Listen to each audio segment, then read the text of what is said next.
Oh, yeah. What is up, everybody? How are we doing today? Today is Tuesday, the 1st of September, 2020. And what a year it has been so far. I cannot believe we are already in September. I assure you that this month is going to be fucking crazy. I have a feeling, I have a hunch, I have a belief system that this month is going to be nuts. There's going to be some crazy shit that goes on. I can't tell you exactly what. I think for me personally, it's going to be pretty crazy. I think for people in general, it's going to be crazy. I think we're going to see it in the political sphere. I think we're going to see it all across the fucking world. All sorts of crazy shit. We got Sky up in the chat, Giovanni. We got a couple people listening in. And I'm going to wait for a few more to come on in. I'm glad to see that some people got the notification that this was going live. Either way, we're going to talk about some good shit today. I want to let you guys know that we will be talking about how to evolve the red pill, the direction it needs to go, and what we men must do. I mean, although I've been talking about it for quite some time now at this point, I got some more fine-tuned ideas, I do believe.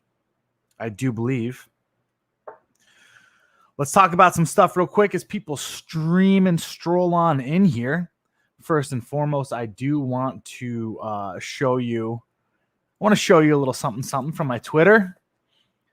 Actually, this was from Instagram that I pulled it from. I've gotten into some arguments as of late. It seems as though the old feminists are surging again, coming to my Instagram and my Twitter as well. They're getting a little bit triggered by the book that I recently published. Let me pull that puppy out real quick. If you guys have not purchased my book, I do recommend doing so, not just because it's fucking absolutely amazing, but it ruins feminism. There we go. Patriarchs Vision, Purging Feminism. 10 feminists will get triggered just with one purchase. As well as always, recommend and share with a friend. It's going to help shift us in the direction we need to go. Let me take a little swizzle here, and we'll chat about what's on the screen.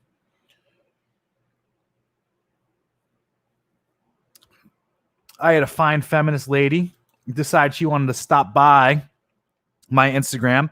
And if you're not following my Instagram, please do go ahead at this time frame and go to Instagram and just type in merely Corey Capella, CoreyCapella, and you will become a friend/follower. And you'll be able to see all the triggering that goes on my Instagram due to these crazy feminists. But let me give this a read real quick, if you don't mind. Tay decided to stop by the photograph of my book cover. And I believe it was the book cover, actually, or it could have been the photo of me flexing, showing off the old physique. Actually, I think it might have been that one. She says, why do some men put so much energy into hating women, but then work out constantly to impress said women? Sigh. And then a whole bunch of gay emojis. To which I had to put down the fucking ban hammer. I had to destroy. And I had to let her know. Typical dense feminist, I see. Being critical of women or a political movement like feminism isn't hate. It's called criticism. Are you able to comprehend the difference? Note the question there. Are you able to comprehend the difference? Also, unlike women, I work out for a variety of reasons, but the number one reason is not for anyone else. It's to be more healthy, optimal, and enjoy life more fully. Can your liberal arts degree comprehend that? I don't know if you guys notice what I'm doing. I'm asking questions. I always ask questions, especially when I get pushback. And the big thing, too, that I'm starting to hone in on is I'm letting them know. It's pretty fucking hilarious. I'm letting them know that I know what's going on. And I'm putting the blame back on them somehow, some way through those questions. Are you able to comprehend the difference? Now, one thing, and this is something that I've kind of deduced as of late is that women, well, I've known for a long time that women do not like criticism, but women will purposefully classify criticism under hatred. If you're following me there, women will purposefully classify criticism under hatred. Anytime you say anything that's critical of a woman, she'll ask you the question, why do you hate me? It's not hate, sweetheart. It's just a critique. You're doing something wrong. You got a wrong way of thinking. You ascribe to a philosophy that is literally fucking retarded. Why is it retarded, you may ask? It makes you less valuable on the sexual marketplace, and it forces you to go to an institution where you end up investing 4 to 6 years of your life, if not more, whilst also going into fucking debt and paying egregious amounts of interest on something that you can't go bankrupt on, only to continue being a fucking Starbucks barista after you get your shit degree, and you still can't fucking argue. And you still can't fucking reason and rationalize your way out of anything. So, sweetheart, enjoy a little bit of a taste of what critical thinking looks like. To which she responds, however, sounds like you have a lot of personal problems you need to address. Thank you for the insightful commentary. Always. It's always got to be emotional drivel that they respond to. And then they always have to go to a personal attack when they can't answer your questions, when they can't defend their own positions, and when they're fucking called to foot the fucking bill. It's always something emotional. Oh, I'm just going to go with my feelings and I'm going to attack them personally. I respond, the fact you couldn't answer my questions, avoided my questions, and then had to throw a childish personal attack out there shows your motives, lack of maturity, and inability to defend a shit philosophy, feminism. Typical entitled brat. And I believe that's what needs to start being said to these fucking hoes. I really do believe it. You need to start fucking telling them that everything that's going on in their life is just mere entitled fucking brat bullshit. That's their entire philosophy on life, is that I should just be more entitled. I should just be more entitled. You need to give me, and I don't need to be responsible for fucking anything. No more. No more of that bullshit. I also posted something else up on my Twitter. Ooh, let's go back to that one. Hey. I had a nice little interaction with a hoe the other day, and I don't mind posting her name up here because she fucking deserves it. She's a dumb bee. The fuck? I want you to go back. You're poop.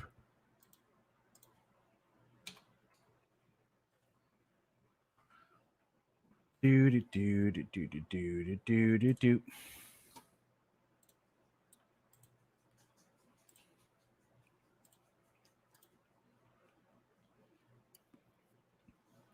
This girl on Bumble decided she wanted to send me an opening line of how do you like your steak, or how you like your steak. Sorry, she doesn't speak the proper English. To which I responded, and I didn't go into my normal diatribe here because I was like, all right, let's see where we'll go. Let's see what we can do. Let's see what buttons we could push. Now, mind you, this woman, I believe, is 31 years old. She's a single mother. Every one of her photos, she has a shit ton of fucking makeup on. Every single one of her photos, even though she has a shit ton of makeup on, there's a filter. You can tell all of her stuff is filtered. It has the fuzzy kind of filters that makes it so you can't clearly see what she looks like. To which I respond, why? Will you be cooking for me? That would have been a nice gesture. If she's asking me about how I like my steak cooked, one could only assume that she was asking so that she would know how to prepare my steak. Nope. Not these American girls today, my friends. To tell the waiter when they ask.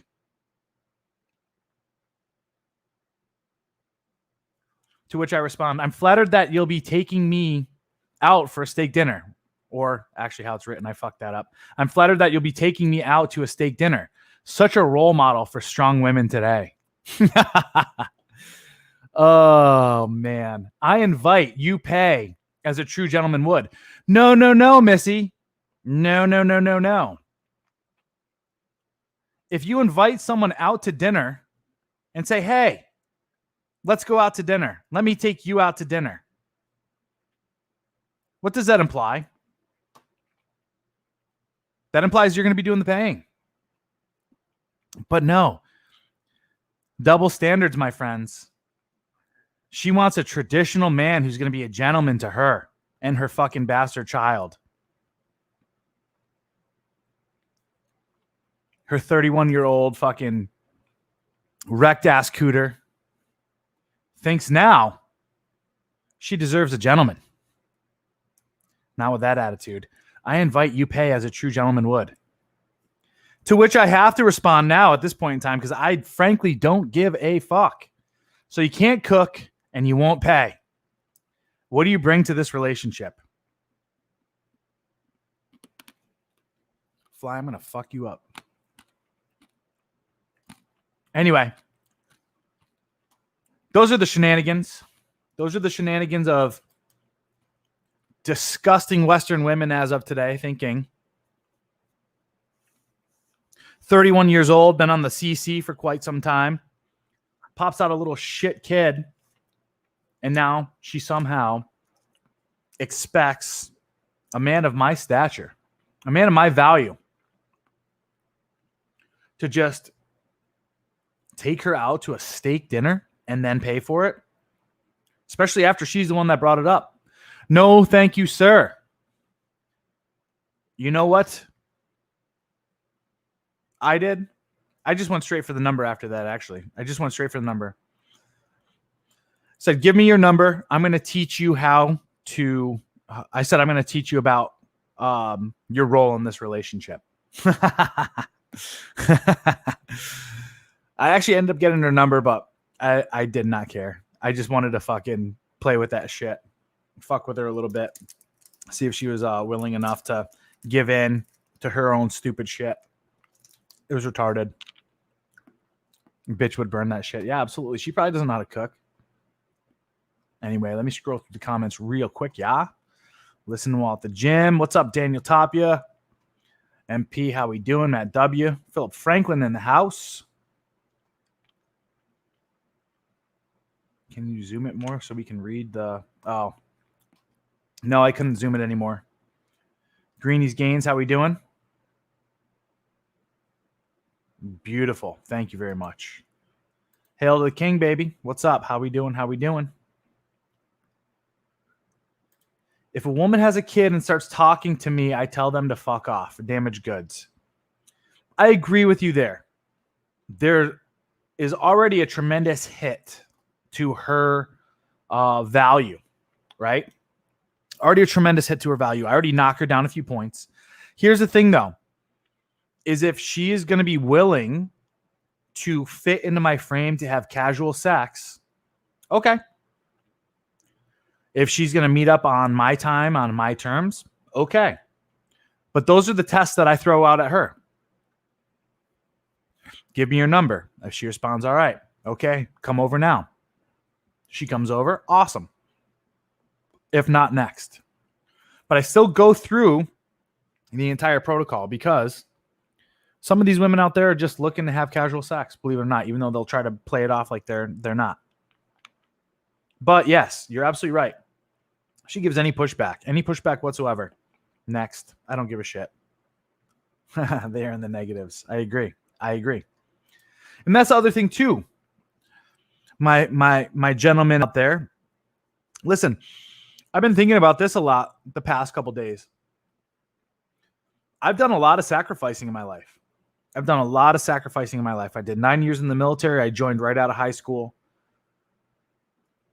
Saved up a lot of money. Started my own business. I've never been married. I've never had any kids. I've never been engaged. None of that shit, right? I've always kind of had my mind on the fucking prize. And the prize is me and my success and building a foundation first before giving into any of this silly stuff, right? And even then, when I have kids and all this other stuff, it's going to be on my terms. Hopefully so. And even if I don't have kids, I'm still going to be happy just being me.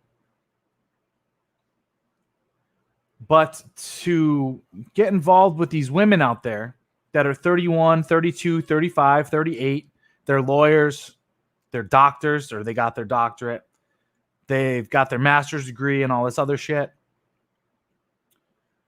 and they think now it's time for them to settle and that you have to live life on their terms. It's like, no. First and foremost, you need to understand, I've done a lot of sacrificing to get to this point. My value right now as a man is way higher than yours, to the point right now, like I talk about it.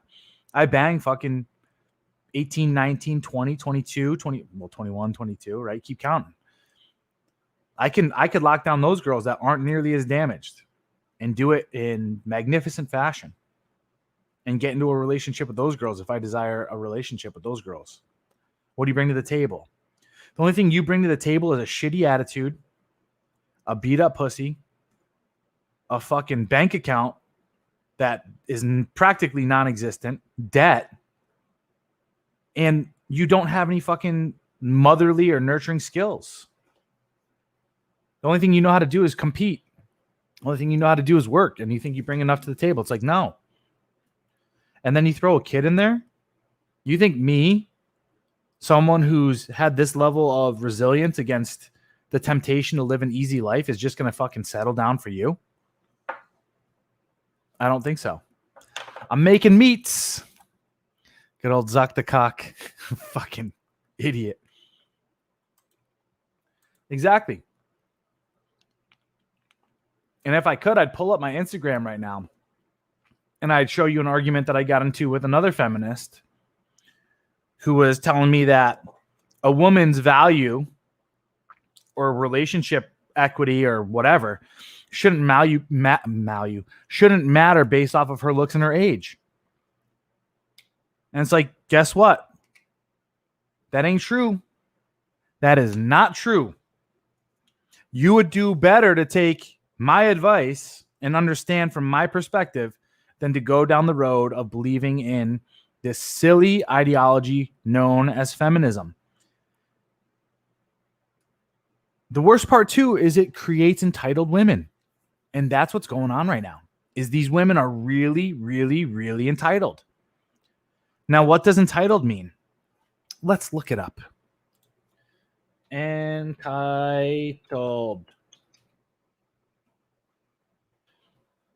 And I'll pull it up for you.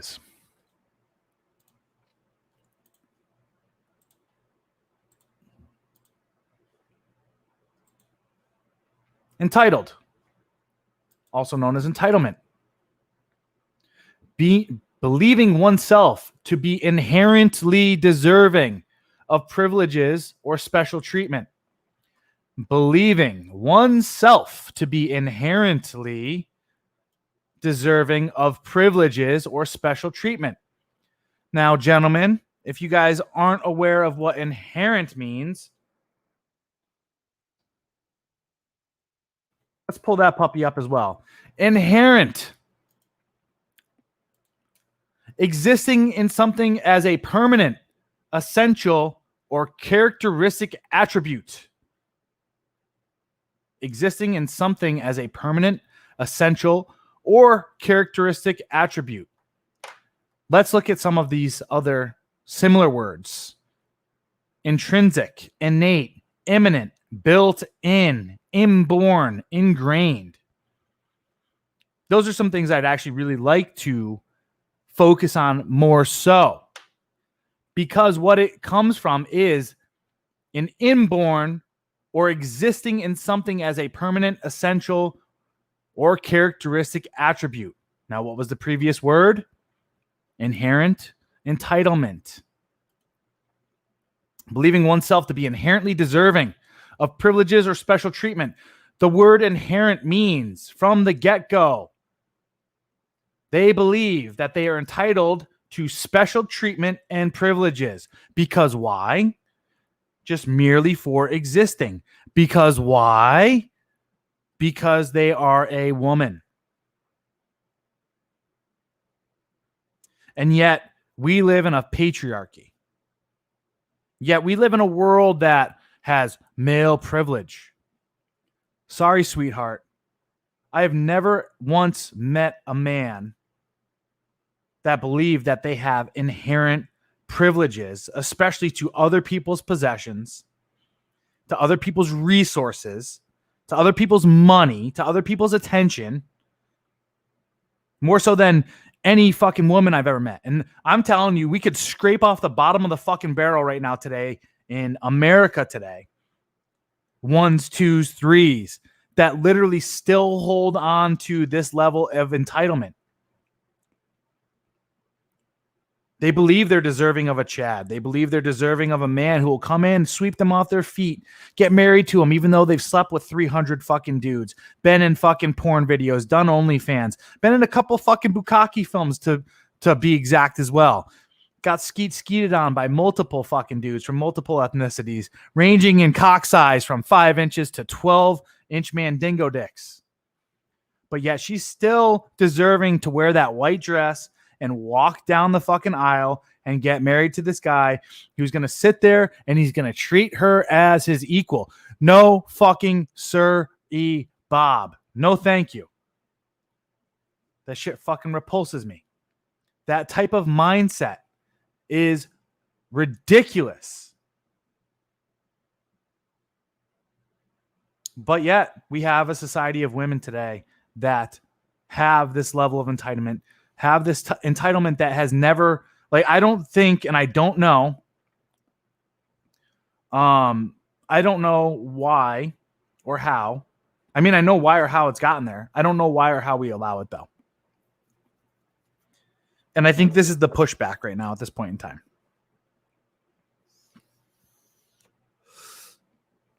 Oh, shit.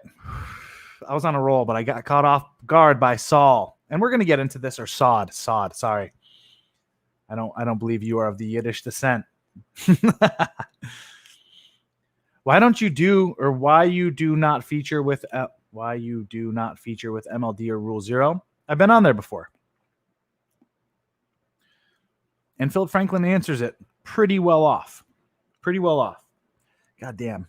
I got beat up in jits today. Look at this shit. That's actually a zit, though. I popped that fucker. Yeah, no worries. And I'm going to talk about Rule Zero real quick. Here in a couple seconds, so stand by. And I hope not to throw shade. Don't you fret. I'm not here to act like a petulant child and throw shade. Instead, we have to talk about something more important. But let's finish off and let's put the fucking kibosh on this female entitlement, because I want you guys to understand this. This is the direction that we need to start moving forward, and this is why I broached the subject. It's how do we get women back into a corral of being feminine again, of understanding their own natural value, meaning, and this is where the entitlement aspect is coming in. When someone is entitled, it means that they have an overinflated sense of value and what they bring to the table. And the reality is right now, what needs to happen is moving forward, because what's going to happen here, guys, is this. We are going to see a tremendous amount of chaos moving forward. And believe it or not, I think the chaos is, although it may seem quite nefarious right now and led by rather nefarious entities, I don't think it's going to work out in their best interest, honestly. But I think it is going to serve to start moving society back into a more balanced way of living. So the chaos is going to shake things up. It's going to stir this reality right now of this kind of inflated, inauthentic, unjust level of society. It's like it's a dream world for the most narcissistic. That's what we're living in right now. We're living in a dream world of the most narcissistic, where the most narcissistic, the most sociopathic, the worst intended individuals have prospered. I think it's all going to get shaken up. And we're going to see the marketplace go back to its actual value system. And that happens through a healthy dose of reality coming in. And it's not going to be good for a lot of people, but it's going to be good for men like you and I, because we've already deduced the issues. We've already come to the conclusions ourselves, and we've all decided that we need to work to better ourselves and to grow our value in various ways.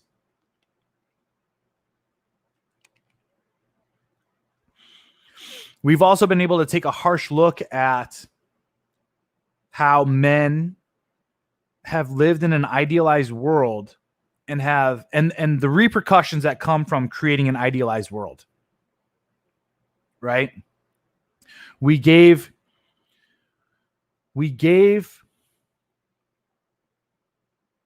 the benefit of the doubt. And we said, you know what? We men, let's give the benefit of the doubt. Let's try this out. Let's lower our own standard of what we hold reality to be. Our own standard for what we know leads to success and people being better off. Let's lower that standard.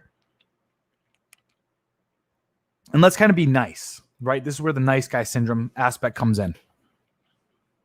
So we lowered our own posture. We allowed ourselves to be tamped down, so to speak. And we've allowed the lesser people, and I mean lesser in terms of value, because that's really what it is. We allowed the lesser in terms of value to start to make some of the rules and to kind of play fair, thinking that, oh, if we just lower the bar, we lower the barrier to entry, maybe what this will do is mass elevate people. And we've realized now that that's not the case.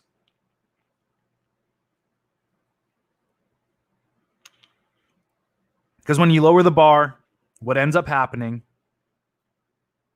is the people that don't want to put in the work, that already weren't putting in the work, are going to try to take a mile and stretch the standard to the point where there is no standard.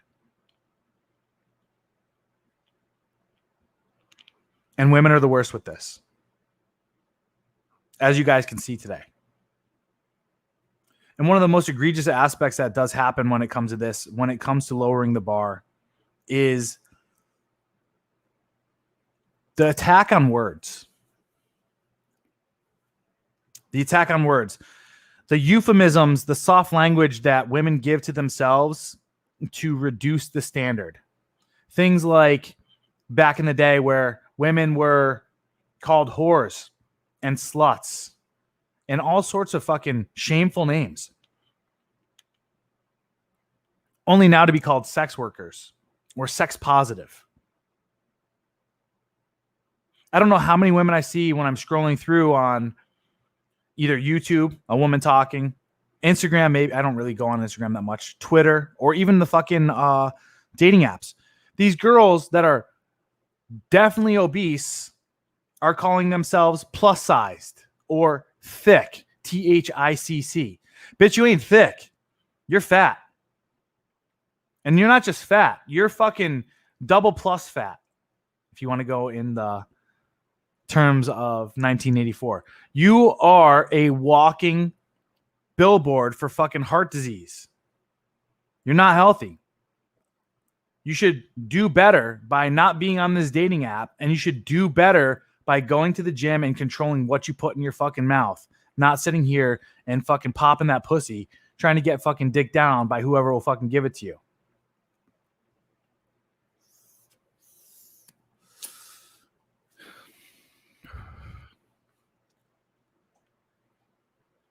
But that's what's happened with the bar. We've allowed this political correctness type of bullshit to come in, sneak in, and start to euphemize words. You guys understand what a euphemism is, right? Do we understand that? Let's pull that up since we're fucking playing Mr. Dictionary today. Euphemism.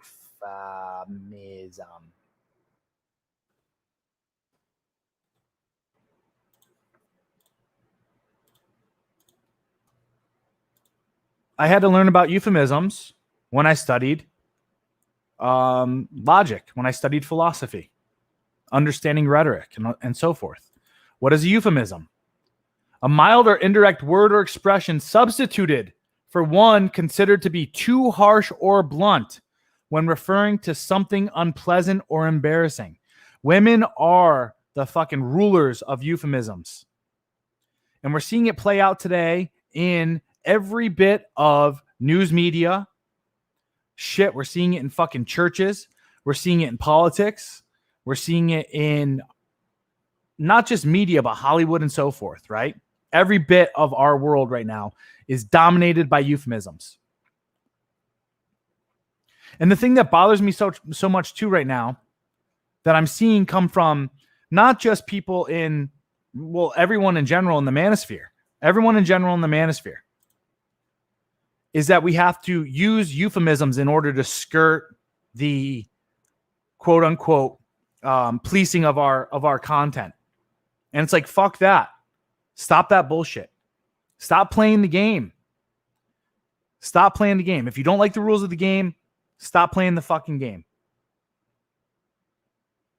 Oh, but I need to get more whatever. You'll get more followers if you're authentic.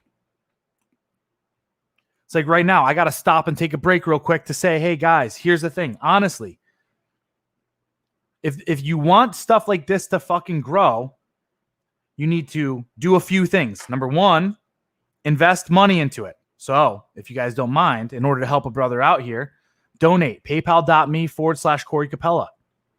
That'd be fucking awesome. I could use the help. Number two, you could share this content. Click that little arrow, send it to a friend, send it to 5 friends, post it up on your Facebook, post it up on your Twitter. This is how we skirt past the rules being imparted upon us. Number 3, you can like, obviously. But number 4, you could also leave a comment after this is done. And the comment will help kind of keep this whatever algorithm I have going on. But I don't like to play the rules. We don't need to. So there's my piece on that. You can grow, people can grow without playing by the rules set forth, but through the followers helping to prop this up. And that's how we fight this euphemism bullshit as well. The next thing I want to bring up when it comes to euphemisms, and you saw it when I pulled up my conversation with both of those girls. When I talk to them, I don't use soft language. Now, it's not to say I'm using harsh or abusive language, which would be more in line with attacking. Because usually when you attack verbally, you're coming from a place of, I hate to say, it's not insecurity. It's coming from a place of trying to show dominance, like you're in control. But the best place to come from is to hit them with the truth, with the least or the fewest is the least, with the fewest words possible, right? It's like with that girl. Sure, I called her an entitled brat, but that is something that will ring true. I'm not calling her a stupid cunt, right? Out of anger. I'm calling her an entitled brat because she's an entitled brat. She'll understand that that's what she is. It hits to the truth. It hits to the core. And I'm not saying that to call her a name. I'm saying that because that's what the issue is.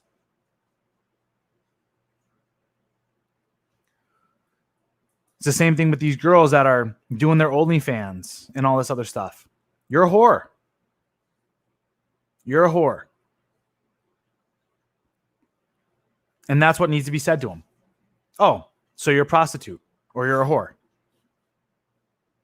I'm not saying it as an insult. I'm merely stating the truth. You are a whore. You sell your pussy, you sell your body for money. That is the definition of a whore. Oh, you're a sugar baby? Okay, you're a prostitute. You trade sex for material objects, whether it be cash or purses or whatever.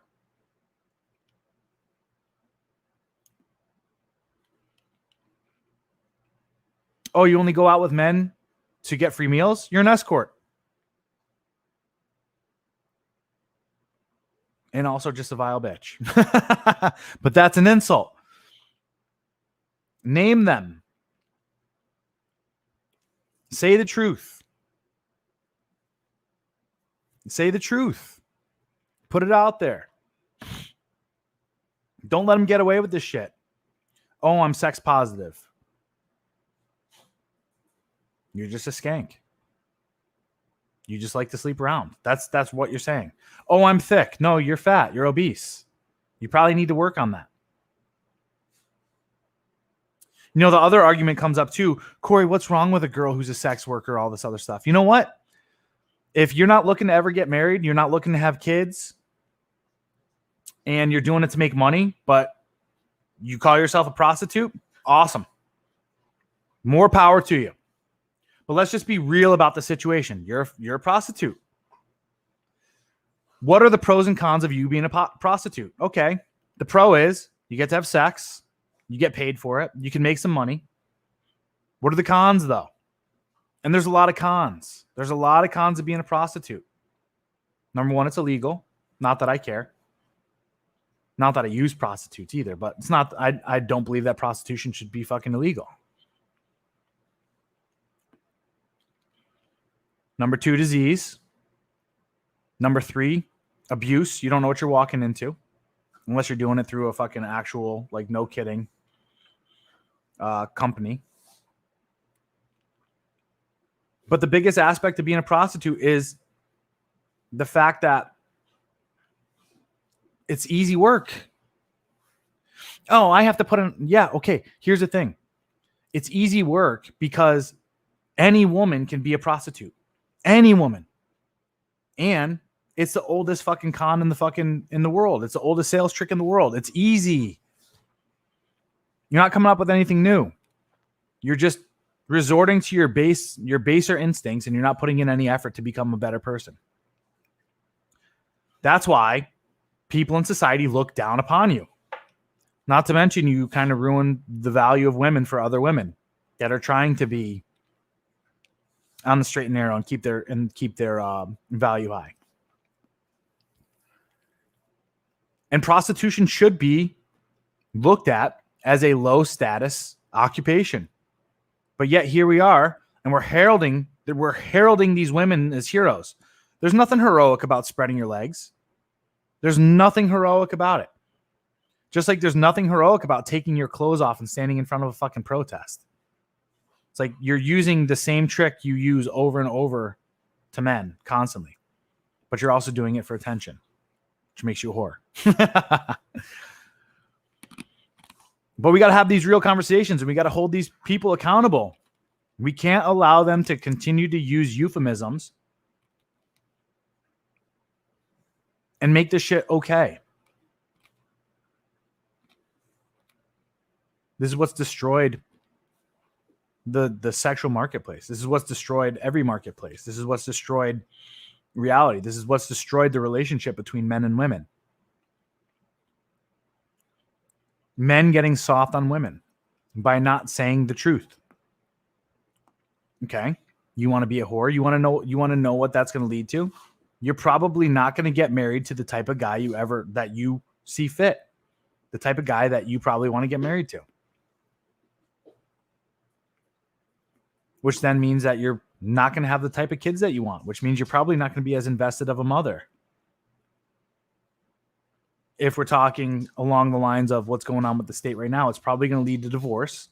It's probably going to lead to you being a single mother.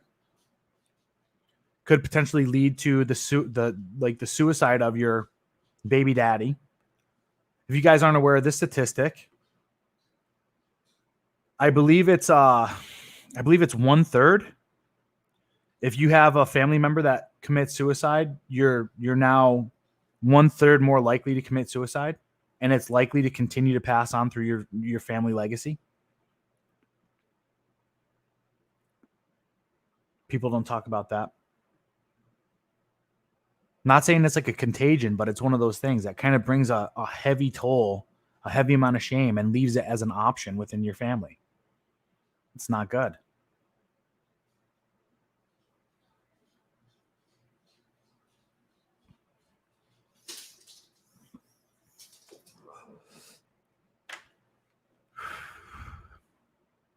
So there's my little ramble on that shit. This is stuff that we really need to start doing, though. We need to start holding these women accountable again. And it needs to start from language. From language. Getting to the core truth of things. Saying what things really are.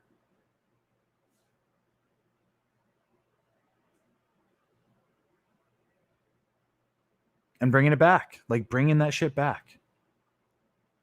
I'm all about guilting and shaming someone back into a better fucking way of living. A better way of living.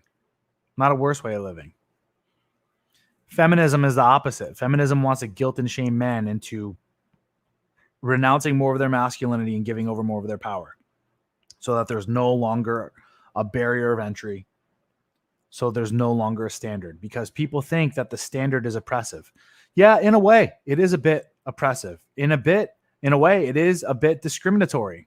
As a matter of fact, it's very discriminatory. It's not discriminatory on the set that they believe in, the characteristics that they believe in, whether it be sex or religion or gender or race or whatever. No. But it's based off of merit. It's based off of skill. It's based off of effort. It's based off of grit. It's based off of discipline. Discipline.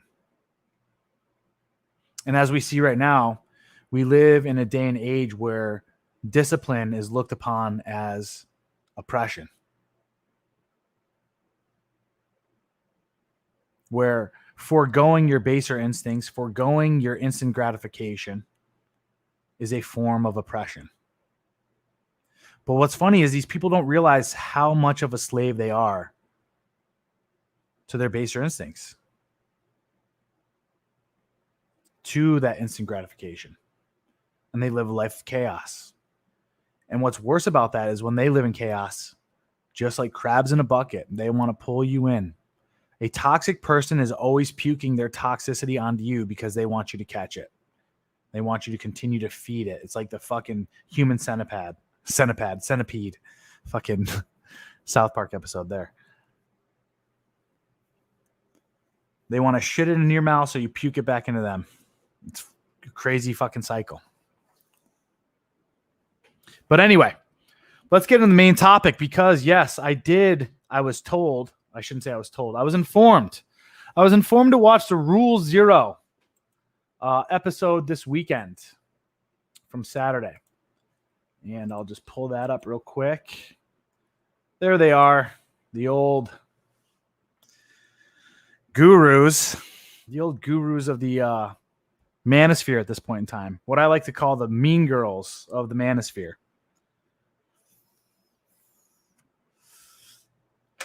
And there were a few people that called in. Let's take that off because I don't feel like looking at it anymore. Toxic 2-girl 1-cup style. Enjoy. So I watched through a little bit of it.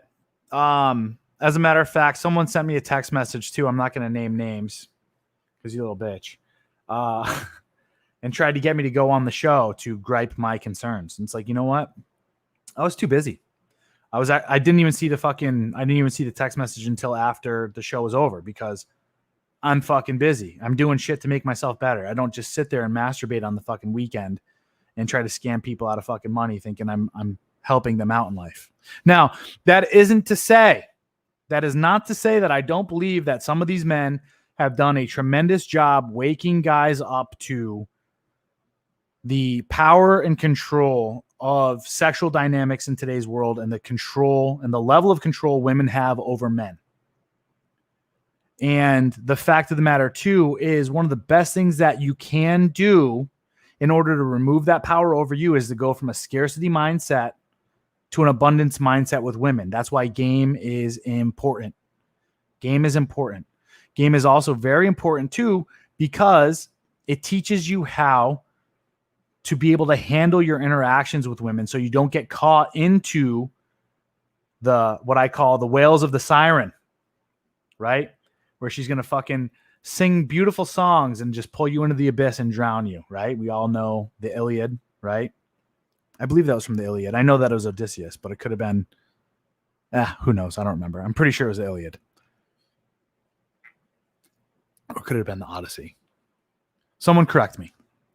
Well, I swig this fine Zevia.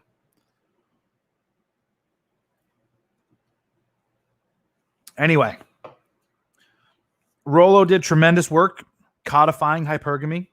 He did tremendous work in his first book for sure. I believe his first book was good. Great, rather. Other stuff, meh. It's all right. Anyone who wants to disagree with me there, I'm going to challenge you to say maybe you are a bit of a dick sucker. Oh my God, Rollo's God. It's like, no, he's a man and he has his flaws, and I'll point some of those out here in a second. But first book is amazing. Done a great job codifying hypergamy, bringing it to the forefront, letting men know about this stuff, breaking down female behavior and the sexual and social dynamics between male and female. Perfect. Great job. He's also done a great job over the last 2 years of getting onto YouTube and spreading the word about it. However, and just like what I'm about to talk about with the rest of these guys, is you can't be a one fucking trick pony any longer. I'm glad that the red pill was all about waking men up to the power and control that women had over them, and how men can kind of push back through understanding rational and logical arguments, understanding the reality of things in life. But there has to be something more. And that's what a lot of people that called in were trying to argue, but they did not have the wherewithal to, one, stand up to these guys, and two, the arguments and the proof to back any of this stuff up. The biggest argument that I heard out of people calling up were, hey, you guys are kind of becoming fucking peddlers of dating courses. Some people said it wrong. They're like, oh, you're trying to make too much money off of us. Yeah, that's true. Listen, Rich Cooper done tremendous work as far as putting his stuff out. Should he be paid for his work and his efforts? Absolutely. If people pay it, okay, so fucking be it. But I understand the other side of what people are trying to say. What they're trying to say is, hey, we need to move on.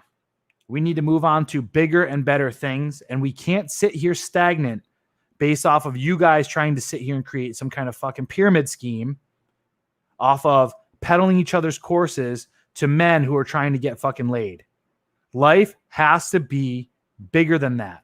Masculinity has to be bigger than that. It has to be bigger than just getting fucking pussy.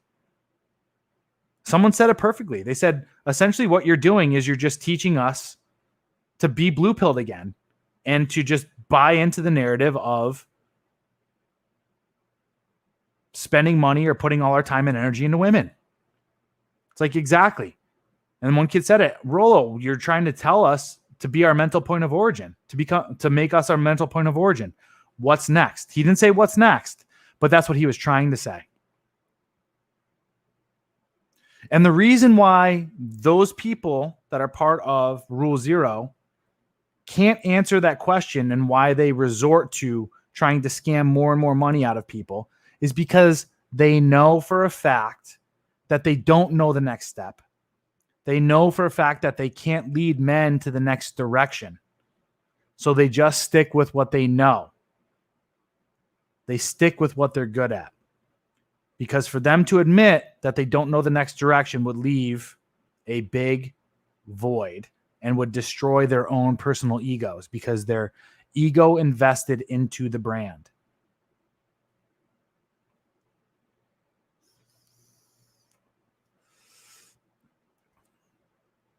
This is exactly it. And if we could talk about the head of the snake when it comes to this, the thing that is stovepiping the red pill community right now, it is everyone's obsession with fucking Rich Cooper and how cool he is and how much money he's got and all this other stuff. Guys, I did a video just recently on receipts. The guy drives a new Audi and then he has an older Audi R8. Great car. Don't mind if I do, right? Don't mind if I say it. He lives in an average house or a decent house up in fucking Canada. I'd question how much money this man really has. I'd question how big of a millionaire this man really is. Because to be honest with you, if you're just $1 million, $2 million, that ain't shit. That's not financial freedom. You don't hit financial freedom until you hit around the $10 million mark. When you're below $10 million, and I know listen, hey guys, I'm not a fucking millionaire yet. I'm not a millionaire. And I'm not throwing shade at the dude. I do believe he's financially well off. But I also do believe that people are putting this guy up on a pedestal far higher than he needs to be. And I'd also have you question the type of information that he's giving. Okay. I didn't say anything against that. I don't understand why you're saying I disagree here, because I didn't say anything against that. Oh, I guess you could take it from the point that I'm saying that they're just peddling dating courses and so forth. Who is they, by the way? This is just Rich. Well, actually, no, I think John is helping out with that too as well. You're right. But I'd also say that it comes from a position of, I'd say that it comes from a position. Oh, sorry, I'm reading this, trying to figure out. I'm saying that it's coming from a position, just like what this guy said earlier, is that it's all subscription based. It's all subscription based, which I don't have an issue with that. And like I said, I'm pretty sure, if you break this stuff down, they're probably making pretty good fucking money. But we need to move beyond it. We need to move beyond, MLD always says money, muscles, game. First and foremost, where's his muscles? Right? Where's his muscles? If you're going to have a philosophy that says money, muscles, game, you probably should have all three if you're going to sit there and tout those things. The money aspect too for him, maybe he's making 250, maybe making 250 a year. Maybe. I know last year was above 100. I made 110 in 2019. Yeah, this year's hard. I'm not going to lie. I even said it in my fucking receipts video. This year's hard for me. Why? What did I do? I quit my job and I decided to focus on writing my book and marketing my book and doing this full time.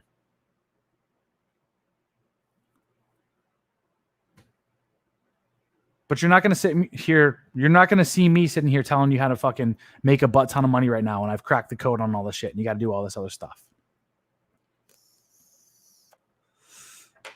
Anyway, here's what it comes down to. And listen, I don't want to throw too much fucking shade. But what I'm saying is their message is myopic. Their message is myopic for the red pill. Their message is myopic for the manosphere. I talked to my guys about this. The other big thing about Rich too that I really dislike, and the thing that I'm kind of liking about Rule Zero, is if they're not part of the tribe, if people aren't part of that one little clique, then everybody else is the enemy. And it's like the worst thing that we could be doing right now in the manosphere, if what we really need to be doing is making men better, getting them off the teat of women, getting them off the teat of government as well, backtracking all the fucking feminist indoctrination that they've been through. The worst thing that we could do right now is to tribalize within the male community as well. Worst thing that we could do.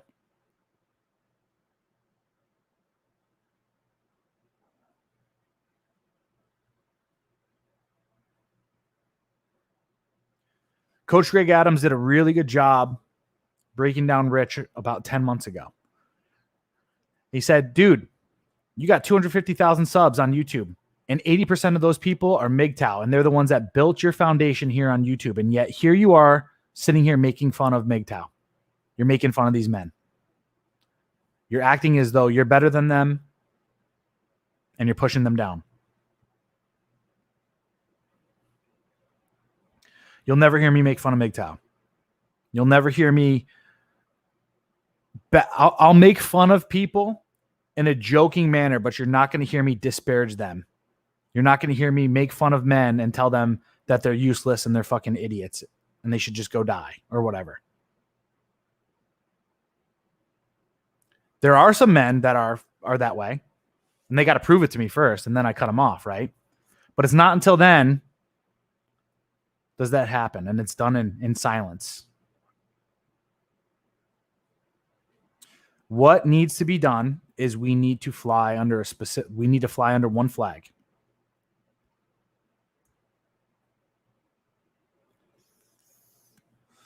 And what needs to happen is we need to help evolve men by making them better in all areas of life. All areas of life. The next thing that we need to do is we need to get together and we need to create a group of men where we have an objective that we all start building a community together. And we start to take our resources and investing those resources into that objective, into that movement.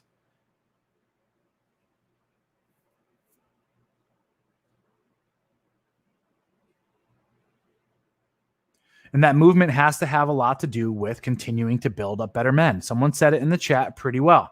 Masculinity apprenticeship. That's all I've been preaching. I talk about it in my book. I've been talking about this for years. What I like to call it now is an academy. We need to fund physical academies and even virtual academies. But I'd like to start off with acquiring resources to create a no shit physical academy. And from there, we could film and create an online academy as well with all sorts of videos, all sorts of different stuff. But a physical academy that men could come to and they could get the proper training necessary to get themselves situated. Now, this ties into my philosophy a bit. Because what are the 6 key areas that people need, specifically men? What are the 6 key areas that men need to focus on in order to grow, to get better, to optimize in, and develop in order for them to really center their masculinity? The physical, mental, emotional, spiritual, financial, and relational. So what I believe in is creating an academy that you show up to. You go through a small initiation to test your abilities, to test your dedication. And then from there, you go through a pipeline where each day we're going to be going through physical fitness, self-defense. We're going to do some weapons training, as far as I would start off with bows, honestly. Keep it nice and cheap at first. And then you work your way up. We start at base levels. You teach basic nutrition, macros, and so forth. You teach basic lifting patterns. You teach basic self-defense. Of course, I'm privy to jiu-jitsu. That's where you'll start off at. Start off with shooting bows and maybe 22 rifles. You go to classes throughout the day on different aspects. Obtaining financial freedom, different streams of income, creating passive streams of income, understanding debt, understanding the fucking Federal Reserve, fractional banking, and so forth. That's a huge thing that people don't know about. Then we go into no kidding red pill classes about relationships, about masculinity, about understanding women, do practical application, drill, all sorts of different shit. Because the biggest problem is, and one thing that we know, is that the school systems men have been put through is that it's been a feminized school system that teaches you to sit there, learn, and just regurgitate information to become a drone. Men do not learn that way. How do men learn? Men get tested and they learn the lesson. And that's how it's going to be. You get tested, you learn the lesson. You don't learn the lesson and then get tested. Doesn't make sense. The next thing is, it's going to be very physical. It's going to be hands-on. Everything is it's going to be like a boot camp. It's going to be like a fucking full-blown boot camp. You are ingrained and integrated into the curriculum, into the lifestyle, into the philosophy. I don't care if you're MGTOW. I don't care if you're an incel. All I care about is if you're a man wanting to enhance your masculinity and be a better man. A man who wants to take self-ownership, who wants to be guided and mentored in the departments that he is not good at, and a man who wants to pass masculinity down throughout the ages. And I think this is something that we could all get on board with. This is something that we could all create. Especially with times approaching right now, with all this silly fucking lockdown bullshit, with the threat of a food supply shortage and all this other stuff coming up. We need to get on the ball now and start building something like this. Coming together as men, creating an academy, creating a campus. I hate to use that. I want it to be an academy, but understanding what I'm trying to create here is a campus that we live on. You can stay as long as you want. And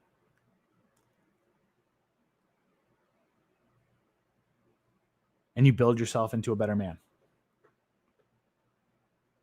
And I think that's the direction that we need to go. Because what's the point of selling these fucking dating courses and all this other stuff if I'm not going to give back as well? What's the point of sitting there and focusing on just one aspect of this? There needs to be a bigger vision. And it needs to be building better men. Men that are bulletproof to feminism. Men that can see through this fucking matrix and that can actually drive a spear into it.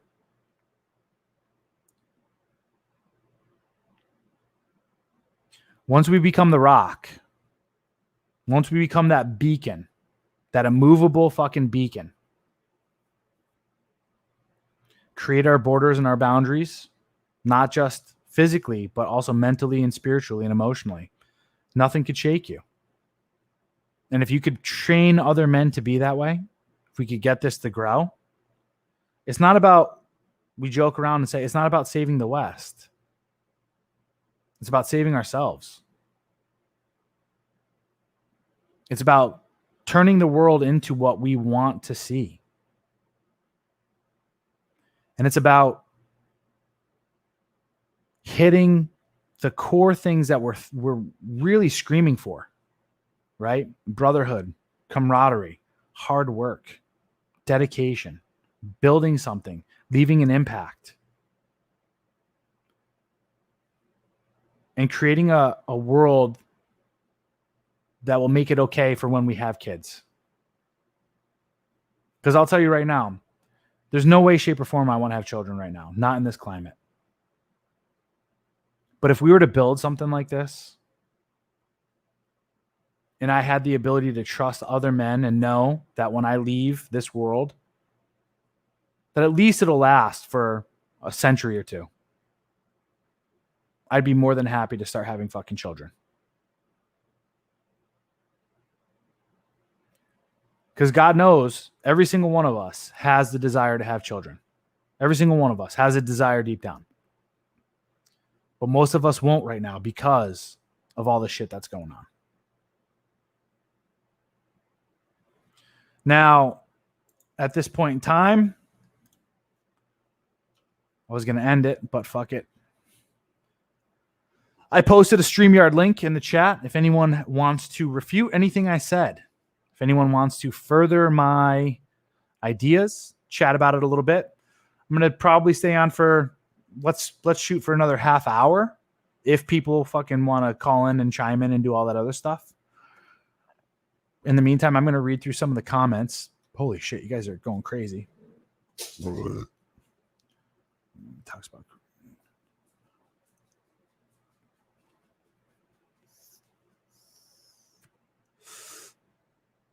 nice.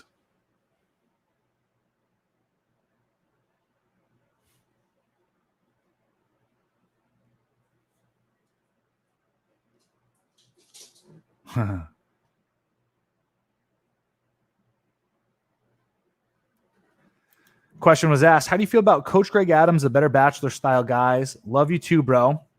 Nice. How do I feel about these guys? I've actually been watching a lot of them lately. Think Before You Sleep is a guy that was recommended to me as well. Very nerdy dude. Think Before You Sleep. But he's got some really good videos.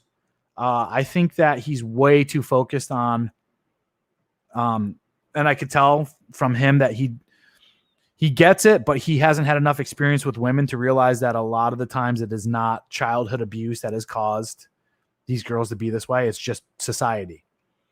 But his videos are awesome. I like the Better Bachelor. His are more entertaining than anything. And it's kind of the same thing with Coach Greg Adams as well. These guys are older as well, Coach Greg Adams and the Better Bachelor. They're older and they've renounced dating. And I think it's probably because, the Better Bachelor talks about it himself. His sexual value is low. So he's not going to be able to hop onto fucking Tinder and pull 22-year-old hotties. He's probably going to just, and he might be scraping the barrel at like 32 or 35-year-old single mothers, right? So to them, it's like, I'll give up on dating, which is okay. It's okay if that's your strategy. His strategy should be instead now at this point in time to make as much fucking money as possible, go and buy a fucking Ferrari or something like that and post pictures and dress well. You know what I'm saying? That should be his game plan if he's trying to get fucking laid. But he seems happy not getting laid. Seems happy kind of teaching people the MGTOW way, which is cool. I just don't know if I fully agree with that because I would much rather have people dive into their pain points and make those pain points better than avoiding them. So there's that. Coach Greg Adams, pretty good too.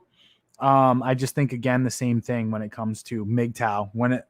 I think that MGTOW should be more so a societal thing like what we're talking about, where we break away, we become insane men of value, and the only time we allow women to come into our environment, and I'm not saying to actually come into the academy, but come into our environment where we can have this stuff, is through proper contracts and when everything's based on our terms. But I also believe in, so there's that. But I like them. I think the knowledge that they give is good. I just have some disagreements. That's all. But I would chat with those guys, and I recommend them. So there's that. All these MGTOW Red Pill guys are part of a club. If you aren't in the club, they don't promote you. Yeah, I was borderline on the club. I was in the club. But the biggest issue with me, and from what a lot of people have deduced up to this point, was, I hate to use the word that I'm too intimidating, but I'm not a dick sucker. And I think Rich and Rollo wanted to have their pee-pee sucked. They wanted it to be stroked off. They wanted their ego stroked. They wanted a yes man, and they wanted someone that wasn't going to try to compete. And I'm not saying I was trying to compete, but like I said, I wrote them an email, and it pretty much highlighted what I said today. Like, hey, we need to evolve this stuff beyond just the dating stuff. I think I'm a great candidate to start to promote this stuff based off of me coming back from PTSD and being fucking broke and out of shape and all this other shit from all this shit, coming back and becoming this kind of guy. Let's move the baton. Let's move the bar. Let's raise the standard. Let's go. Let's actually build men up. And like I said, the response was obvious that they didn't want to. And I think it has a lot to do with the fact that they're not proficient with that type of stuff. So therefore it's like, no, excommunicate. We don't like him. He's bad. I don't like anyone making fun of betas or MGTOWs. I've seen suicide by single and married men divorced, raped, or accused of false sexual and domestic violence allegations. Exactly. Yeah. There's no need to make fun of them.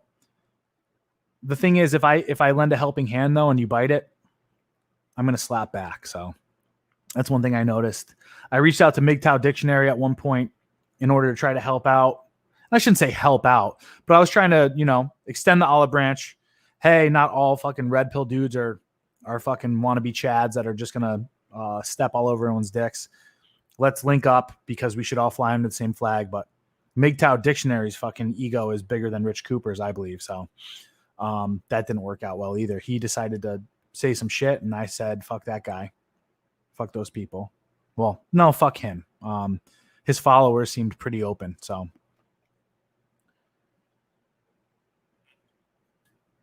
All right, what else we got in here? I know you guys are going off about the whole fucking, what's it called? Welding thing.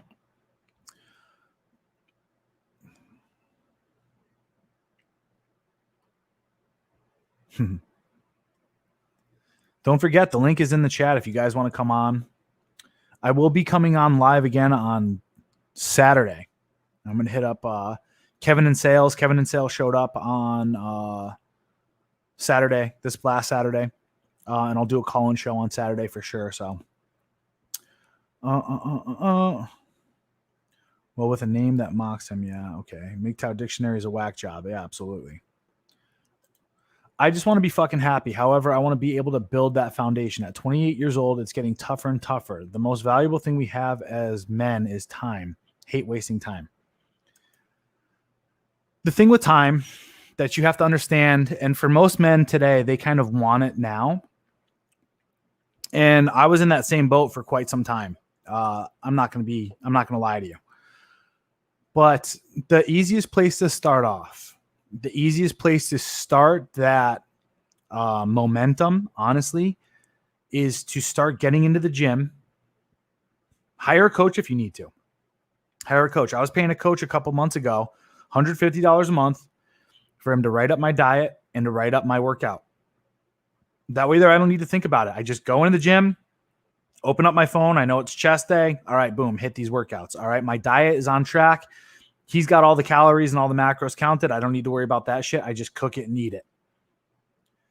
But you should start to see results within 3 weeks going to the gym. And there's no better fucking foundation for a man than his physical body. There's no easier way for you to increase your sexual market value or your own intrinsic value than to start going to the gym and to start looking better. Cutting fat, putting on some muscle, getting some cuts. And the cool part is you feel it. Now, the thing is, most people sit there and they'll say, Corey, it's taking me longer than 3 weeks. Good. Fucking stick to it. Keep that discipline. Work out 4 to 5 times a week. Keep fucking going. It's not going to show up easy. It's not going to come easy. I had a few people in the group. They're like, Corey, I want to put on mass. I'm like, okay, well, you need to lift heavier weights. Oh, well, that hurts my lower back. That hurts whatever. Okay. Well, what do you want? Do you want to put on mass or do you want to fucking complain about things hurting? Oh, I want to put on mass. Okay, lift heavier weights. What are you going to do?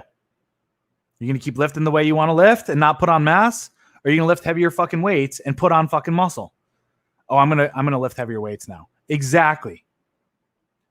Nothing fucking good in life really comes if it just comes fucking easy. You're not going to value it either. You got one motherfucking life to live, guys. Stop taking the fucking easy route. This dude just says, all we have is time. You're absolutely right. What the fuck are you doing with your time? What are you doing with it? Corey, I can't get to the gym. I got this. Yes, you can. You can go to the gym right after you go to work. Oh, Corey, my gyms are closed down. Okay. Buy some fucking bands off of Amazon. Buy some fucking dumbbells. Buy a barbell. Go on Craigslist. Find what you can. Start fucking lifting weights. Get a coach. Like I just said, it's going to make it way easier. Pay $150 a month. Ooh, I haven't seen you in a while. I'll pull you on in a second. Let's hear what you got. Hey, what's going on? How you doing? Doing all right. What you got for me? Not much. So I only caught the last 10 minutes or so. So I haven't heard all of your stuff. I came in when you guys were talking about subscription stuff. But I have two questions. And I'm not here to be an ass or anything. I'm just genuinely curious. Yeah. I got you, buddy. Don't worry about it. Yeah. Because obviously I'm, I guess, part of that crew in quotes. You know what I mean? Yeah. I know you are. Yeah. I know you're a big Rich Cooper fan. I know you've been there working on the side with him for a while too. So yeah. I get it. So I'm just wondering, and it's funny this came up because I've been studying a lot more about like libertarianism, anarchy stuff. Uh-huh. And taxation's theft. I'm sure you agree with that, right? I've been there. Yep. Yeah. Although I will tell you this, in trying to design a new society, I've come to the conclusion that no matter what, you're going to have some level of taxation. It's just what type of taxation are you going to have? And I believe in a fair tax. Okay. See, I don't know. I'm okay with no taxes, but yeah, that's a whole different thing. But I was wondering, like, yeah, when we're critical of taxes and the government and that kind of stuff, like, it makes a lot of sense because they force us to do it, right? Sure. But I think when it comes from like the Rule Zero crew or really any kind of business, like, it's not forced on you, right? No, it's a choice, and that's why I said I don't hate him for it. Okay. I think Rich Cooper's fucking. If people are going to pay it, it's a choice. Then they're going to pay it. It's no big deal. Mm-hmm. Yeah.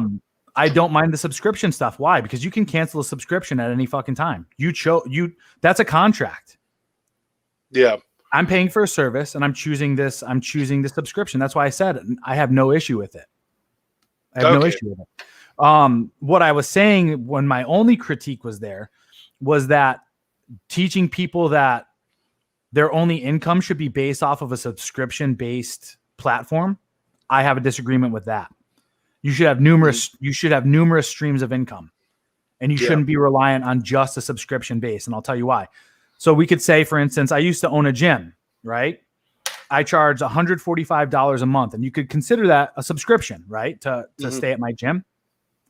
The thing is, when you only have one stream of income coming in, and it's based off a subscription, you're going to see a lot of ebb and flow in the way that people are subscribing and doing so. And you have to put a lot of effort into trying to maintain that. So it's a lot of stress based off of that. Yeah. So you should have other forms of income coming in as well. And a subscription based should be like a passive form of income, if that makes any sense. Mm-hmm. Yeah. That's my only critique. If you're going to just teach people, I get that. I just don't think Rich would disagree with you. I don't think so either. Yeah. I don't think he would either. Yeah. Because, in the behind the scenes in his private group, we talk a lot about real estate investing, not just online business. We talk about online business. I have no issue with him doing any of that stuff either. I think that he's a good mentor when it comes to that stuff as well. Mm-hmm. The issue that I'm having right now, my man, is this. We need to move the goalpost further when it comes to the red pill, when it comes to building this movement of the manosphere. And the biggest issue that's coming down the pike right now, and the biggest issue that a lot of people were bitching about during that Rule Zero thing, was everything that's being offered right now as under the guise of Rule Zero are dating courses. Mm-hmm. Yeah, that is the majority of it. I agree. Exactly.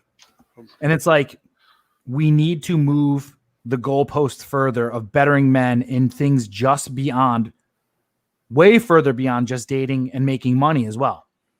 Mm-hmm. And I hate to sit here and use the term holistic, but it does need to become something like that. And that's why I push the narrative and I say what we need to move forward with and all fly under a banner is coming together as a community, whether it be incel, MGTOW, red pill, whoever. Something that we could all agree upon is creating an actual academy, a no kidding physical academy that we could pump videos out of as well, but where people actually live on that fucking space, live in that space. And we're focusing on the big 6 areas of life that men need to grow on and become proficient in. Like I said, the physical, mental, emotional, spiritual, financial, and relational. Okay. I think this is, So I think that's where we separate. I was just going to say, I think that's where they separate because, I mean, you just use the word narrative. And to me, that's like one of my cuss words is I hate the idea of narratives. And that's one of the reasons I liked Red Pill originally is because it's all talking about removing narratives, right? Mm-hmm. The blue pill narrative or whatever else you want to call it, one-itis, all of that kind of stuff. Sure. Because it's looking at the reality. When you say narrative, that means you're putting some kind of ideal and story into it. And I mean, I'm sure you've read Rational Male, right? Which is kind of like the Bible, so to speak, that people call it. But I mean, that was the point of the Rational Male was removing narratives and like, what is real, what works, what doesn't work, right? But I feel like once you add that idealism and that narrative, it's starting to skew facts and statistics and what works and what doesn't work. Does that make sense? Well, I think the biggest thing about the Red Pill, though, is it's all steeped in rationale. It's all steeped in logic. Everything can be backed up through facts and argumentation. And is that a bad thing? No, I think that's perfect. Okay. Yeah. And I think that's part of what the Academy should also be based on. Now, if you haven't read my book, I recommend you read my book. I talk about this stuff where moving forward, what we need to do is we need to create a society that's based on philosophy. And it's not philosophy based on the sense of, discussing Nietzsche or discussing fucking Kant or any of this other shit. But instead, it needs to be more so of teaching people how to communicate and argue. Because what is an argument? An argument is just presenting a case that is drawn to a conclusion. And then it's having someone be able to come back and test that conclusion with criticism. Mm-hmm. And then the other thing is, and the beauty of it, and this is what's going on, is you start to teach people how to think instead of what to think. So there can never really truly be a narrative like what you're talking about, which has been the biggest issue with the blue pill, is that that's all the blue pill is a narrative. It's a storyline of an ideal. It's teaching you what to think instead of how to think. That's kind of what mainstream society is based on, is those. But I think the problem is like you want the argument and you want the discussion, you want the debate, but those only work when both parties agree that they're going to be rational. And we know mainstream's not going to be rational. So why are we trying to debate a society that doesn't want to debate? And believe it or not, I think that's what's going on right now. I think that's what we're seeing. We're learning right now, even if it's just looking at the TV screen of leftist versus everybody else, or the BLM Antifa stuff versus the Trumpers and MAGA, is that the discussion's over. We are all separating somehow, some way. And that's the beauty. And that's why I say we can't hate on MGTOW. We can't hate on MGTOW right now because in essence, the red pill is MGTOW. It is men choosing to go and break off and start its own civilization, its own community. Mm-hmm. The fact of the matter is, though, we need to stop operating in the field of theory, and we need to actually start taking action and creating it in the physical. And I think that's that's the call to arms that we need to have right now within the manosphere is, I don't give a fuck which banner you fly under. Let's all start figuring out a way to actually fund this and to start spreading the word to other guys and creating a no kidding movement platform, whatever the fuck you want to call it, where it's funded. We have people doing the research on where to go and acquiring the resources necessary and then bringing the men in to build this. And that's what I'm saying needs to be the evolution of the red pill. Yeah, I don't know. I've never seen good things come out of red pill evangelism. It usually does more harm than good. What are you talking about? Because who's evangelizing it? Well, you're saying go out and get more men and bring them in. That's evangelism, right? What I'm saying is creating an academy where we train men to be better men. Yeah. And how are they going to learn about the academy? Well, I mean, we all have these platforms, don't we? Yeah. But I think it's better when they come in organic, right? Where people are actually looking for truth or alternatives to the narrative. Well, but I feel like if we're going to go out and hostilize it, you're misconstruing what I'm saying. we already have people that have come to the Red Pill, MGTOW, Incel, the Manosphere that are already there that we could all start to build off of. What I'm saying is to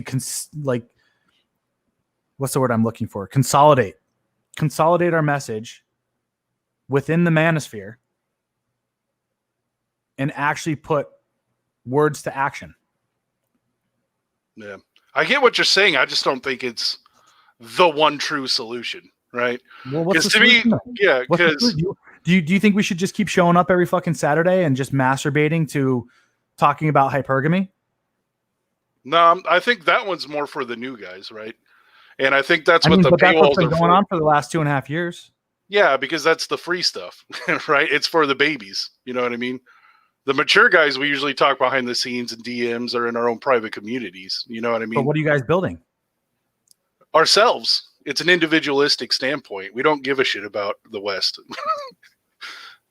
I'm not saying to save the West either, though. But what I am saying is, if you really want to help build men, why not create an academy? Because I don't think it all works for every person. You can't tell everyone to be an entrepreneur and tell everyone to do this and tell everyone to do that. It doesn't work for everybody, right? Right. Well, people have freedom. People have the choice to choose which direction they need to go in. But if we make an academy and make a curriculum, then we're trying to force everyone to learn the same thing and do the same thing. No. I think you misconstrue what an academy is. That's a college. There's a difference between an academy and a college, if you understand that. An academy is a space where people can kind of pick and choose the direction that they want to focus in and build on, but the mentorship is there.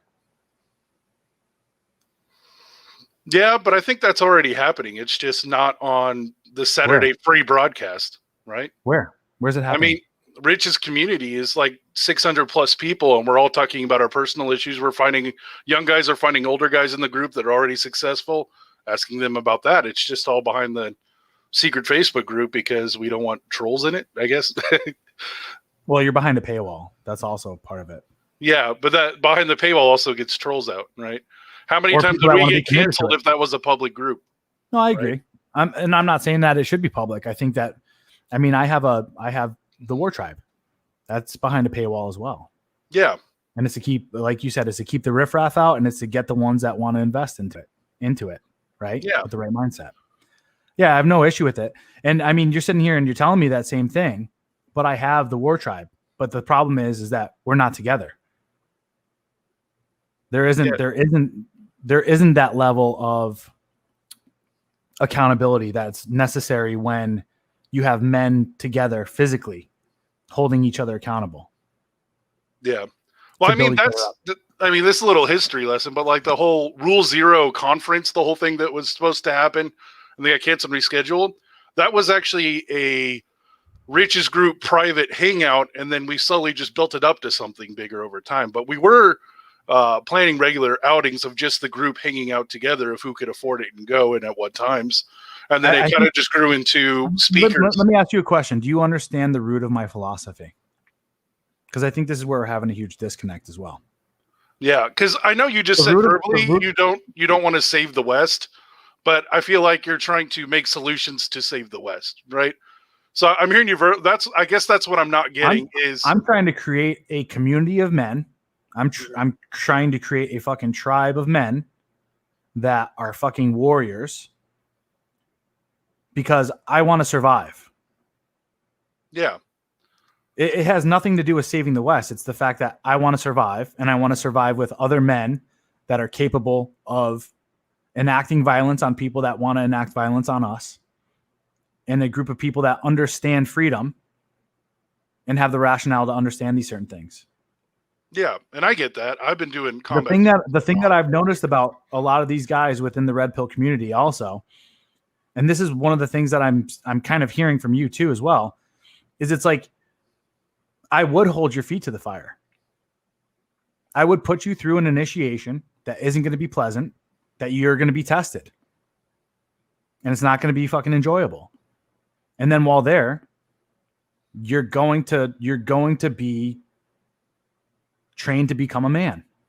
And I think that's still the big thing that's missing from a lot of this stuff today is a lot of men don't have the discipline to do it on their own. Sure, you can pick 2 or 3 of the things that I talk about between the 6, but you're still not going to be happy because you haven't been able to grow in the other areas of life.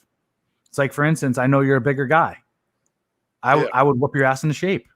I would not make sure, but I'd give you the options and I'd give you the tools and I'd give you the fucking scrutiny to actually be accountable to your diet and to be accountable to physical fitness. Yeah. I don't know if that's really an applicable thing, but I get what you're saying, that you're trying to do the inclusive. Well, I have back problems and I struggle to walk a lot is part of my problem. So mine's all based on mostly diet and how much I can move that day. But that's here nor there. But I get what you're trying to do, but I don't get how critiquing other people doing it differently is like worthwhile. You get what I'm saying? Oh, I'm also going to point out, I think that you're just really glued to rich. And I don't think it's kind of like me arguing with a feminist right now, because you're tied. I disagree with them all the time. Yeah. I disagree with a lot of it. Would you ever really give pushback? And what I'm saying is we need to move beyond. We need to move beyond just making money and dating women. We need to move into creating better men, and we need to create a system that could live on beyond our lifetime here. That is a mentorship program of masculinity. That's my dream. That's my goal. I think that's the direction that needs to happen within the manosphere. I think that's what the red pill is meant to do.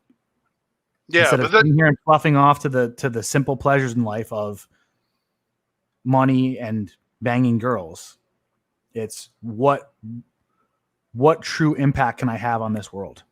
Yeah, but I mean, to make an analogy, it sounds like if like I like what you're doing is cool if that's your thing, right?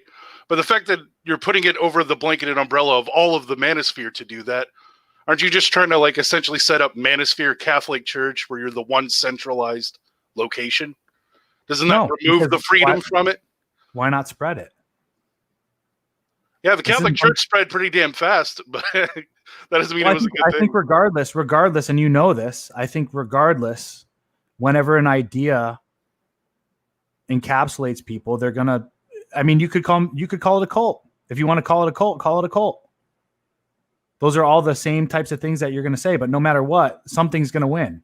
Do you want feminism to win and spread, or do you want to live in, or do you want communism? I mean, I'd argue it already has, but well, do you want communism to prevail and spread as well? Because that's essentially what's going on right now too. Yeah, but what are we going to do to fight it? All get mad on our keyboards, right? No, go get our 50 guys to shoot someone. I don't think it's going to solve it. You become physically strong. You learn to fight. You learn to fucking live amongst a group of fucking other men as well. We create communities and societies based off of our philosophies, and we go from there. Yeah. Well, I mean, that's the important part, though. Philosophy's plural. As long as it's not everybody come join exactly everything Corey Capella believes, hook, line, and sinker. We need to have that diversity, right? That decentralization. That's my big thing. But did I say that everyone has to believe what I believe? Well, you said everyone come to you and join an academy and unify. Unify is usually code for globalism, centralized, organized structure, right? Those usually go hand in hand. My biggest dream is to decentralize as much as possible, free people's mind. You teach them how to think, not what to think. I'm not teaching people what to think. I'm teaching them how to think. I'm teaching them how to take self-ownership for their life, how to live a freer life through optimizing their lifestyle. And none of that is any type of form of slavery where I'm dominating the way that people's minds are. There's no brainwashing. As a matter of fact, it's the opposite of brainwashing. You want to break off and start your own fucking society, or you want to even go out afterwards after you've learned enough and just go back into the world, so fucking be it. You're not tied to it. Yeah. Kind of like what you're saying. It'll be a subscription-based type of thing. Right? Yeah. Like, but I don't know. I guess I've seen some, I don't know if it's cognitive dissonance or what, but to me, it's saying everyone come, try this. We need to unify. While also, we need diversity. Go do your own thing. To me, those are contradictory points that you're stating.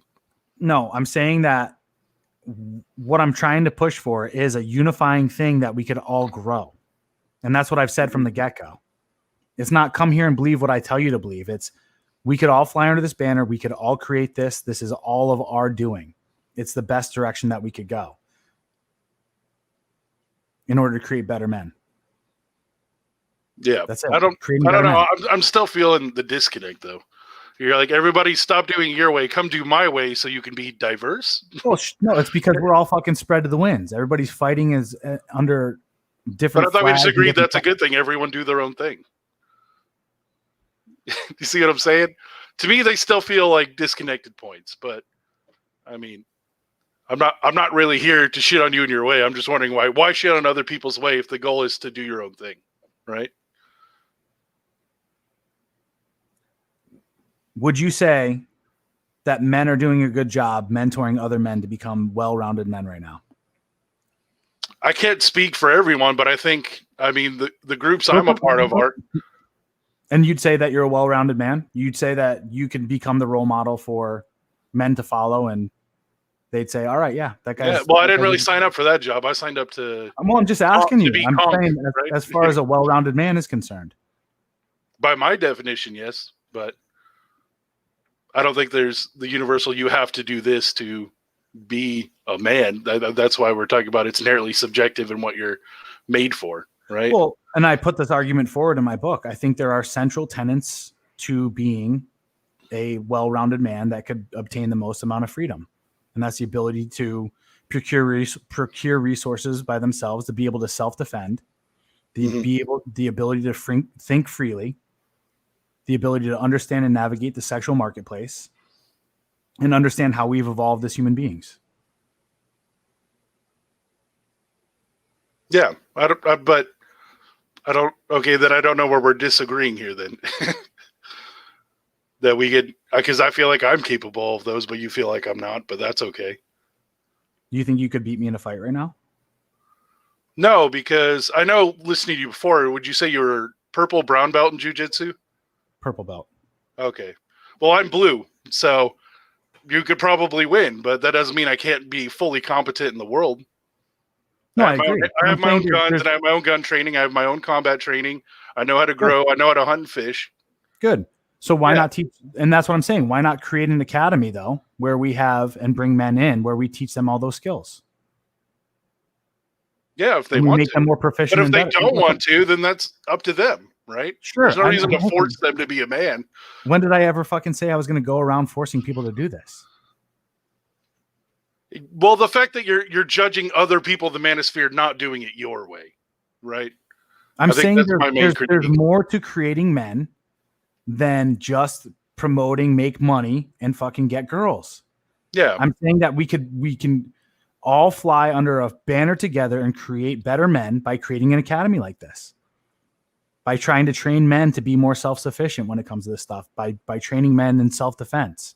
By training them how to lift weights. By training them on how to fucking actually come up with a good, proper diet. By training and then adding in the game and what's it called?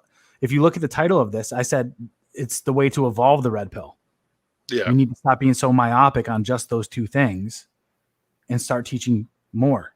Yeah. I mean, I guess what I'm saying is, like, at least I can't speak for MLD's fans, Troy's fans, or Rolo's fans. I don't even know if he has a paywall thing or not. But from the people I've met through Rich's group, we are doing all that.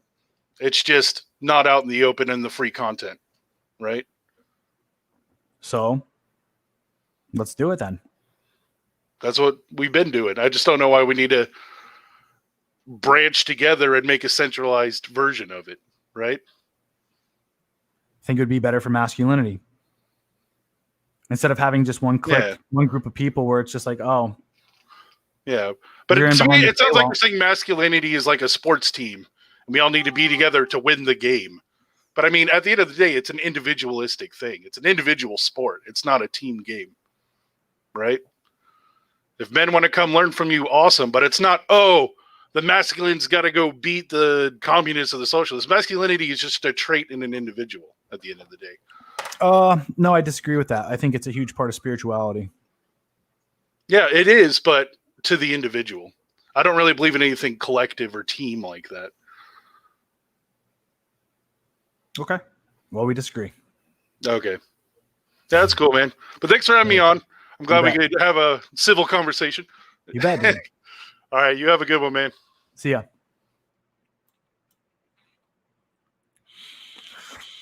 Oh, just leave that at that. Let's see. I missed all of the comments that were going on. Excuse me. Had resistance bands while gyms were closed in New Jersey. Joined a gym that's opening back up. Excited to get back. New Jersey's opening back up. For how long? We'll see. We'll see. My home gym is all I need. All I really need is a bench. Yeah, go get a bench. Pull-up bar, weighted vest, done. You know, man, if I do too many pull-ups, if I'm just strictly doing pull-ups, it messes everything up. So anyway, Phil's here for the dumpster fires. There you go. Modern Life Bloating says, I don't want to be in Rich's community. Cool.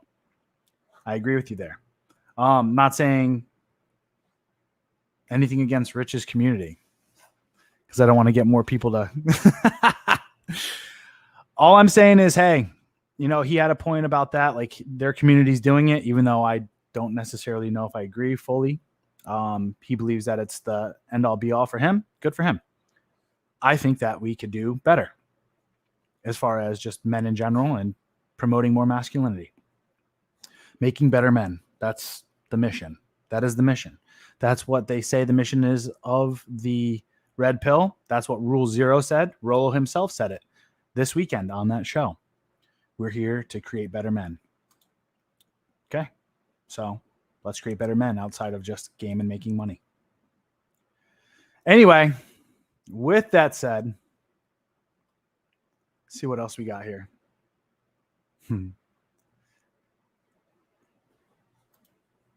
I like that. We evolved to live together in tribes, not on the internet. We must move from theory to physical. Yeah, and there's always been a leader of that tribe. And that leader and other people within that community have checked each other and policed each other and made sure that other people lived up to their best potential. Someone said earlier, iron sharpens iron. I believe that. That's why I want to be around more men that are and physically around other men where it's not just being able to hide behind my phone or the internet or whatever. It's like there's day-to-day interaction. There's something like that. Anyway, with that said, I appreciate everyone that showed up today. As always, and like I said, listen, help a brother out. Please donate. Please donate.